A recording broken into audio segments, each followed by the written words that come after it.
What is up, ladies and gentlemen? Happy holidays and Merry Christmas, and welcome to a special Christmas-themed Action Sunday. So, yes, it's one of those special episodes I've always looked forward to. So, yeah, so the well is starting to dry up with some of the Christmas-themed action movies, but there's one that I've been kind of putting off because, one, I don't normally cover superhero movies, but you know what I'm talking about. I'm talking about Batman Returns. So, yeah. Now, before I go any further, I'm going to admit this right now is that I am a Batman fan. So, yes, if you followed me before, I have talked in the past about something about, like, movies about the Batman animated series or stuff like that. I really enjoyed that. I watched that as a kid. I still enjoy it to this day.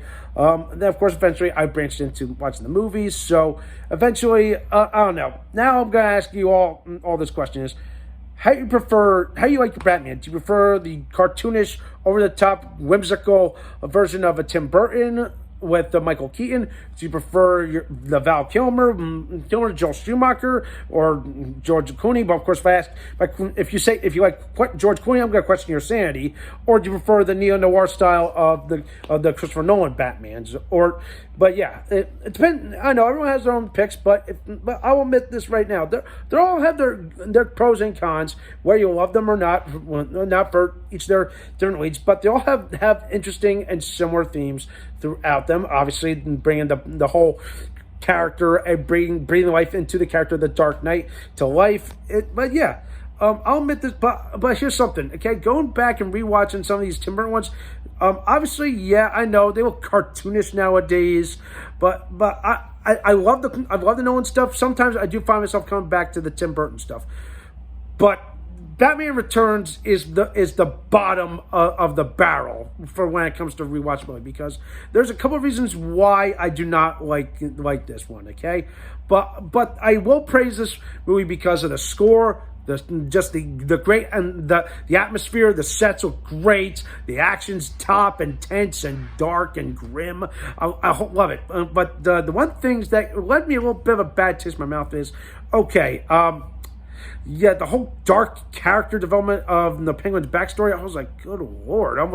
I forgot how sad it is. It just makes you feel bad for the guy. But of course, I understand they were trying to make the Penguin a sympathetic villain. I don't know if that was the way they intended, but I'm pretty sure that's not how it was according to the actual source material. But if you want me to go into more of that I'd rather not do that. I'd rather just say that for like a big debate. All right. But anyway, but I will admit I did like the makeup effects for Danny DeVito. He really slipped into the character perfectly. I mean, you can't tell if it's him or if it's, oh my God, he's a totally different film. He's this funny but demented character that you're trying to root for. You feel bad for. You really want him to just be accepted by everybody. Yeah, that's pretty much all I gotta say about the Penguin. Then you got Catwoman. Like her transformation is just batshit intense. Like her central downward spiral from here's this shy, timid secretary. Then all of a sudden, this is what happens. Or all of a sudden, you just hear go down this torturous, demented rabbit hole. You feel bad for her. And of course, I'm like, oh my goodness, all the kitties and all that. I'm like, wow, what some crazy ass shit she does.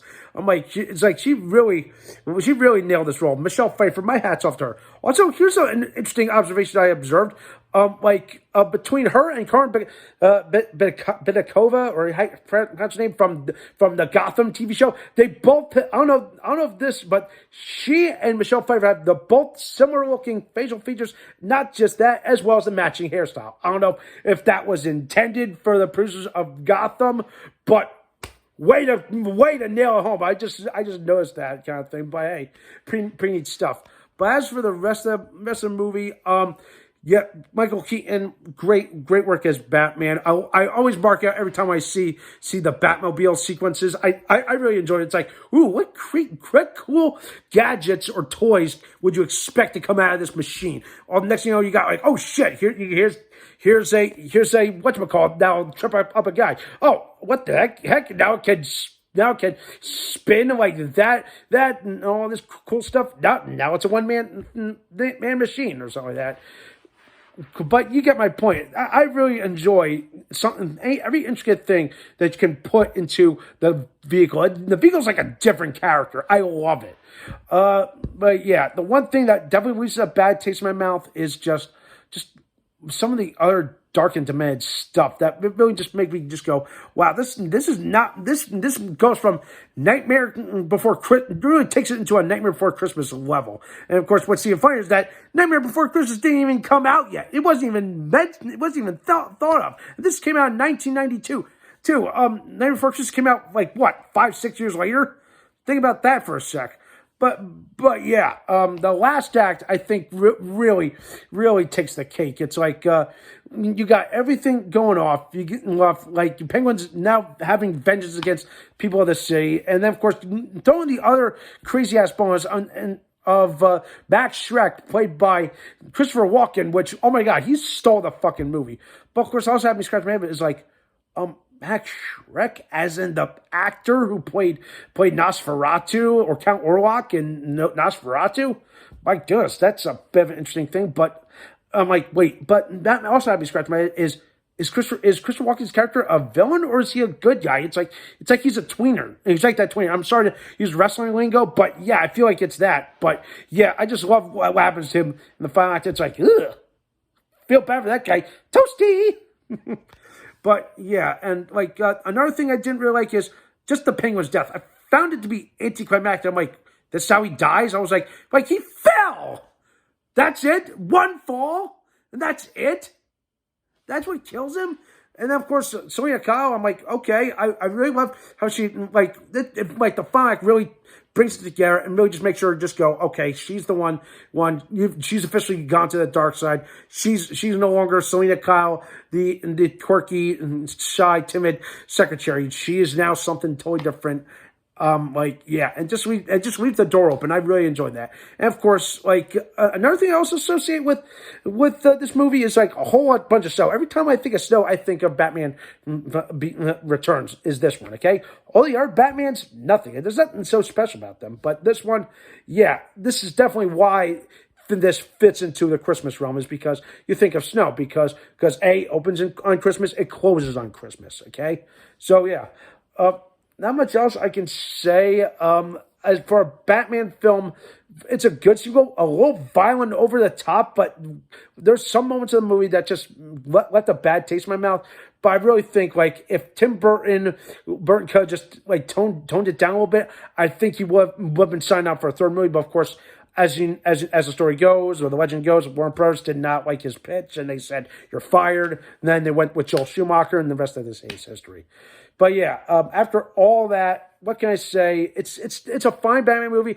I take your pick, whatever Batman movies you enjoy. If you want to see this movie, I say give it a watch. You can probably find it on demand, or if you're lucky like me, I can rent it off of Apple TV. All right. So with that in mind, I'm gonna give Batman Returns, I'm gonna give it a 7 out of 10. That's as best I'm gonna get. Like, it's not my favorite Batman. It's Batman. It's one of the least watched Batmans I will watch. But any of the other ones, with the exception of Batman and Robin, I would probably keep watching again, because there's so many great moments in all those movies. All right, so that does it for tonight. Let me know what you think. Thumbs up this video, subscribe to my channel, stay tuned for some more awesome videos. And of course, I will see you guys in the new year. I will not do any Action Sunday next week, because I want to enjoy the holidays with the family. But until the new year, take care. Have a safe and happy new year.